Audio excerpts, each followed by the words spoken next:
Wally did not make it, unfortunately, and I just hope that will show somebody else that maybe this fencing system is not worth it. Maybe it's not a good fit for you. So we have had a tragedy on the homestead. When you have animals and you live on a homestead, things are bound to happen. Unfortunate events, accidents, stuff like that. It's just all part of this life. It was a very sad day. A couple weeks ago, we got this netting, this electric fence netting, so we could put our goats out and move them around and not only get them, eating fresh stuff growing, access to it all the time to help cut down the weeds as well. I've known a lot of people that have successfully used that stuff and recommended it and never had any issues. I've never seen anybody say that they've lost an animal using that stuff. I'm sure that it's happened before, but never heard of anybody having that happen. With all that being said, we did lose one of our pack goats, and it's a very sad deal. He was only about 5 months old. He was our younger one. He was our favorite one. He had the best personality. Goats are honestly kind of not very smart animals, if you ask me. I've had goats in the past that have gotten into all kinds of dumb little, got their head stuck in the fence. Never anything like this. Never anything that was, a death sentence. But we've had goats get their heads stuck in fences many times. And it's like the other day, actually, one of the goats got its head stuck in the pen where we're keeping them. And we actually had to take a sawzall and cut the wood. But again, that's not a death sentence for them. They're stuck, but they're not, not like what happened yesterday.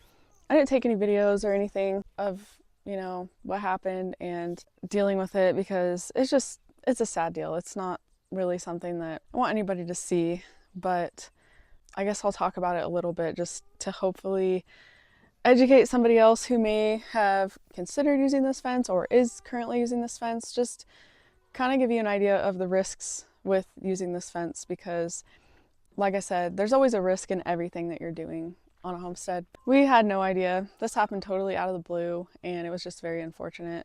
So our goats have been in this electric fence for about 2 weeks. One of them has been getting out, slipping under the fence, and part of that is because I didn't stake it down. You can stake it down in between, but we don't have enough stakes, and the ground is very hard, and it is what it is. It's not the end of the world if they get out. We just walk up to them and put them back in. Mainly just keeping them in there to keep them out of my plants that I have planted. And now, like, looking back, it's like my plants were not worth this goat's life. And I don't want the goats on my porch. I don't want the goats eating my plants out of my planters. My garden is safe because it's fenced. And so it's like, looking back, it's like, man, I wish that I would have just accepted the goats eating my plants. But when you live on a homestead, you still want to be able to have nice things, okay? Yeah, they'd been in the fence for about 2 weeks. Never had any issues with them getting tangled up or caught up in it, which essentially when I got it, I was a little nervous about. I was worried about them getting caught up in it and shredding it because they got caught up in it. I was never in a million years did I think one of them would have ended its own life on accident because of this. And so basically what happened was I left for a couple hours yesterday. Usually I'm always here. Very rarely do I leave, but yesterday I left for a couple hours to help out my mom and do some baking over at our family's restaurant, and I was gone maybe 3-4 hours max. I had dropped the kids off to play at our friends that live right next door, and while I was over there baking, there was a whole other fiasco that went on there where my mom ended up having to throw away over $1,000 worth of food because of a mistake / malfunction in the equipment. So that was pretty upsetting and devastating for her. And so I ended up taking all of that food home to feed to my dogs and my chickens and the goats. And so instead of getting the kids and picking them up like I normally would, I came home first to drop off this stuff because normally I'd go down there and talk for a while. I didn't want this stuff sitting in my car and stinking up my car. So I came home to drop that stuff off, and as soon as I came up the driveway, I saw the dead goat, and it was a shock. Was not expecting it at all. It was laying in the road, in the fence, and I was just like, oh my gosh, what happened? I didn't know which one it was. I came up, parked the car, immediately went down there and looked, and the other 2 goats were still inside of the fence, standing very far away. Obviously it was probably very traumatic for them to witness because, you know, that's their friend, and they were standing at the very far other corner. And so I walked up on him and had found that he was extremely tangled up, and I have no idea exactly what happened, but his foot was all the way up here by his head. His foot was like super tangled up, and then his head was through the thing.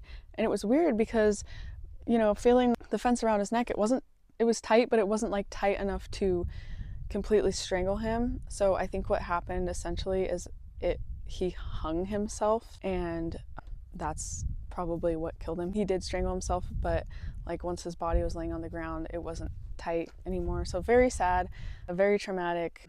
I feel terrible. I feel like it was preventable. Right before I left, I checked the solar charger to make sure that it was on and it was working. It was clicking. Everything checked out. And you know, I had been checking it multiple times a day to make sure that everything was working. But you know, it's one of those things, like when it works, but there's room for malfunctions and things to go wrong. And so what went wrong is obviously the electric part wasn't working like it should at that time. And he, you know, touched the fence and it didn't shock him. And so he continued to get tangled up in it. So it's not necessarily an error on the electric fence netting, it's an error on the charger. But knowing that that is a consequence of the charger going out, is having a dead animal because of the net fencing. I will never be using this netting stuff again for farm animals of any kind. I will not use it with my horses. I will not use it with the goats. I will not use it with cows, anything like that. I will not use it, simply because of the fact that if for some reason the electric part stops working, then the fence becomes dangerous. If the electric stops working, the fence has become dangerous. And again, it makes me so sad. Talking about it just makes me so sad. I'm just like, I wish this didn't happen. I wish I could go back in time and, you know, put the goats in their other pen while I was gone. They've been in there every night for the whole night with us not supervising them, and nothing has happened for over 2 weeks.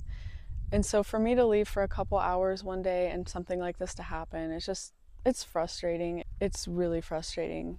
It is what it is at this point, because we have a lot of other things going on, and it's just one thing after another after another. And this is just kind of the cherry on top. I guess the moral of the story is, if you're going to use something like this, then be supervising your animals 100% of the time. And at that rate, if you're going to be supervising your animals the whole time, what's the point? You might as well just let them roam free, and you can deter them when they start getting into stuff that they're not supposed to. It is just not worth it. It's so not worth it. I get so upset just looking at it now. So I'm actually going to be taking it down today and putting it away, getting it out of sight so I don't have to look at it anymore. We didn't have to, you know, cut it to get him out. Fortunately, everything's all in one piece. But yeah, I don't know. Another hard lesson learned on the homestead. Anyways, I just wanted to share that story with you all.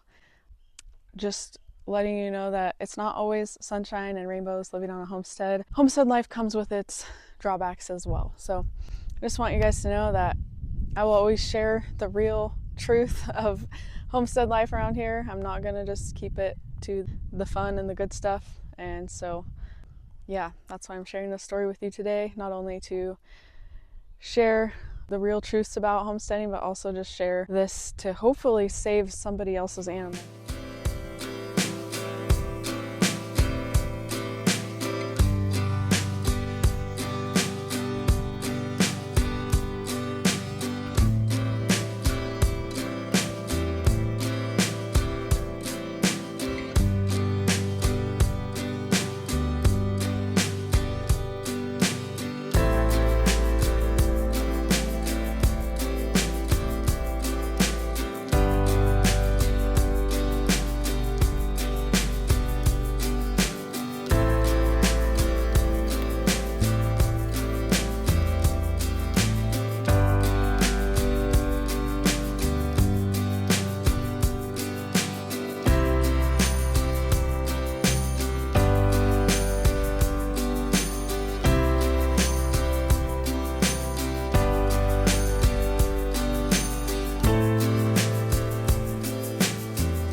thank you guys for watching. If you're new here and you like my real raw homesteading, then please make sure to like and subscribe, and I will see you all in the next video.